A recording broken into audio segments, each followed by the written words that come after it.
तो निगाहें राष्ट्रपति चुनाव में विपक्ष के उम्मीदवार को लेकर हैं। राष्ट्रपति चुनाव को लेकर विपक्ष की मोर्चाबंदी भी तेज हो गई है।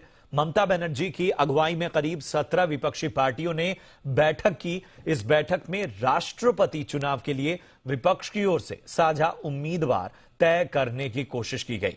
सभी पार्टियों ने शरद पवार का नाम सुझाया, लेकिन वो तैयार नहीं हुए। ममता बनर्जी ने कहा कि शरद पवार को मनाने की कोशिश की जाएगी, लेकिन बड़ी बात यह रही कि बैठक में टीआरएस, आम आदमी पार्टी और बीजेडी समेत कई विपक्षी दल शामिल नहीं हुए। इस खबर को लेकर लगातार निगाहें हमारी बनी हुई हैं, तो विपक्ष में एक आम राय बनती हुई फिलहाल नजर नहीं आ रही है और जो एक विकल्प तैयार करने की कोशिश हो रही थी उसके बारे में भी अभी भी बहुत ज्यादा स्पष्ट तस्वीर नहीं है। इस खबर पर ज्यादा जानकारी के लिए दिल्ली रुख करते हैं। मेरे सहयोगी रवि त्रिपाठी हमारे साथ जुड़ गए हैं। रवि, जो कुछ भी खबरें छनकर आ रही हैं वो इसी ओर इशारा कर रही हैं कि विपक्ष की जो ये पूरी मोर्चाबंदी है इससे बहुत ज्यादा अभी तक कोई तस्वीर साफ नहीं है। अंदर खाने से क्या खबरें आ रही हैं? नहीं, देखिए, पहली बात तो ये साफ है कि अगर विपक्ष पूरा एकजुट हो जाए, जिसमें एक भी पार्टी, चाहे वो बीजेडी हो, चाहे वाईएसआर हो, चाहे टीआरएस हो, ये अलग नहीं हो, तब जाकर अब सरकार को चुनौती दे सकते हैं। यानी बीजेपी का जो कैंडिडेट होगा उसको चुनौती देने की स्थिति में होंगे, क्योंकि तब जाकर आपको लगभग 3-4% का गैप होगा। उसमें हो सकता है कि अगर कोई दल आपके साथ आ जाए, इसमें से चाहे बीजेडी आ जाए, चाहे वाईएसआर आ जाए, तब आप कुछ दे सकते हैं। लेकिन फिलहाल जो स्थिति है वो आप टक्कर देने की स्थिति में नहीं है और अभी एकता नहीं है। देखिए, कांग्रेस ने भी पहले पहल शुरू की थी। सबसे पहले आज खड़गे से बात हो रही थी, मल्लिकार्जुन खड़गे से, जो इस मामले में उन्होंने शरद पवार से बात की थी, ममता बनर्जी से भी बात की थी, तमाम अलग अलग पार्टियों से बात की थी। हालांकि ममता बनर्जी ने इसमें लीड ले ली, जल्दबाजी करके मीटिंग बुलाकर, और ये कांग्रेस की मजबूरी है कि इस मीटिंग में जाना उनको पड़ा। कांग्रेस के 3 नेताओं को जाना पड़ा। सोनिया गांधी ने उनसे बातचीत की कि विपक्षी एकता बनी रहे, अलग थलग हम ना दिखे, एक अलग अलग हाउस नहीं दिखे। इस वजह से कहीं ना कहीं इस बैठक में कांग्रेस गई है। तो मन का मिलन नहीं है, ये बेमन से कहीं ना कहीं मिलन है। और इस मिलन में जैसे आज देखिए, आम आदमी पार्टी कल तक आ रही थी, आज आम आदमी पार्टी उसमें शामिल नहीं हुई, टीआरएस के लोग नहीं आए। कई ऐसे पॉलिटिकल पार्टी है जो अभी भी दूरी बना रही हैं और हो सकता है आते आते अभी कई और पॉलिटिकल पार्टी कैंडिडेट तय होते दूरी बना लेंगी, क्योंकि शरद पवार का नाम होता, अगर शरद पवार तैयार होते तो हो सकता था कि कई सारी पार्टियां उनके साथ हो सकती थी और जो पार्टियां आज नहीं आई हैं वो भी साथ आ सकती हैं। लेकिन शरद पवार के नहीं होने पर कौन ऐसा कैंडिडेट होगा क्या, क्योंकि कांग्रेस भी ये लगभग कह चुकी है कि कांग्रेस का कैंडिडेट नहीं होगा। कांग्रेस इस बात के लिए वो भी नहीं करेगी, कहीं ना कहीं दबाव भी नहीं डालेगी। तो क्या टीएमसी का कोई कैंडिडेट होगा, क्या साउथ से कोई कैंडिडेट होगा, हो सकता है डीएमके का कैंडिडेट हो सकता है कि लेफ्ट पार्टी का कैंडिडेट हो सकता है कि महात्मा गांधी के परिवार के उनके पोते का नाम भी चल रहा है कि वो भी एक कैंडिडेट हो सकते हैं, पहले भी उनको कैंडिडेट बनाया जा चुका है। तो कई सारे नामों पर चर्चा हो रही है। अब जो विपक्ष की एकता है वो डिपेंड करेगा कैंडिडेट कौन होता है, उसका पता चलेगा। और अगर टूट हो जाती है तो फिर बचेगा कुछ खास नहीं।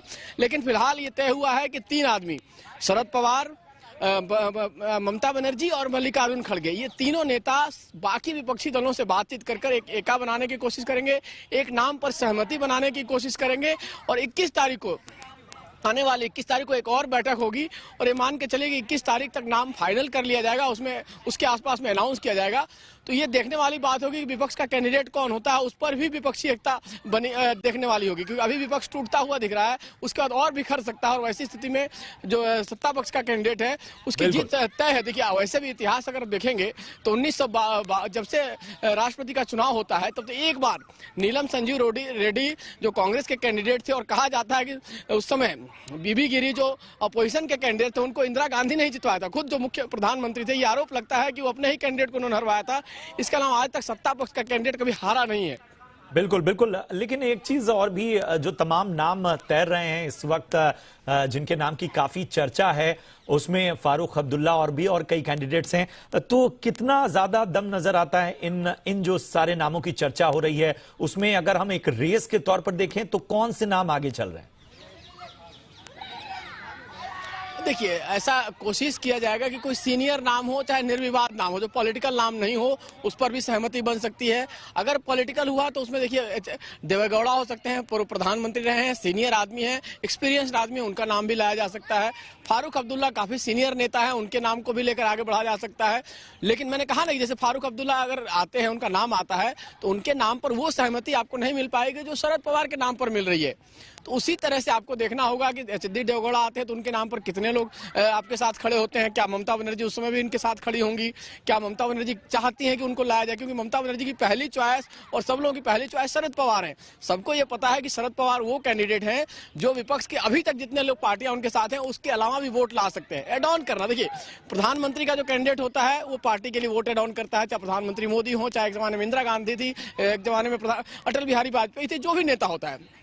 और राष्ट्रपति चुनाव के लिए भी मैनेजमेंट की बात है, और जिस आदमी की छवि अच्छी होती है, जिसके हर पॉलिटिकल पार्टी में संबंध होते हैं, पैठ होते हैं, वो 10 वोट आपके लिए एक्स्ट्रा ला सकता है। तो शरद पवार के अलावा ऐसा कोई आदमी नहीं दिख रहा है जिसके नाम पर 10 वोट आपको एक्स्ट्रा आएंगे। तो वैसी दिक्कत होगी अपोजिशन पार्टी के लिए, लेकिन इसको वॉक ओवर देना भी नहीं चाहते। अपोजिशन पार्टी चाहते हैं कि लड़ाई लड़ी जाए और आखिरी 2020 की लड़ाई में आखिरी ओवर, या मतलब कहा जाए उसको लास्ट ओवर कहिए, 2 ओवर पहले हुई है मैच का फैसला जो है, चाहे रिजल्ट 2 ओवर पहले या लास्ट ओवर में जाके पता चले, वॉक ओवर नहीं दिया जाए। बिल्कुल बिल्कुल, बहुत बहुत तो शुक्रिया करेंगे रवि आपका इस अहम जानकारी के लिए, और बहुत बेहतर तरीके से आपने बताया कि फिलहाल किस तरह की रसाकशी है, किस तरह की कश्मकश है, और विपक्ष की जो एकजुटता की बात की जा रही है वो फिलहाल बहुत मजबूत स्थिति में तो नजर नहीं आ रही। बहुत बहुत शुक्रिया आपका। बढ़ते हैं अगली खबर की ओर।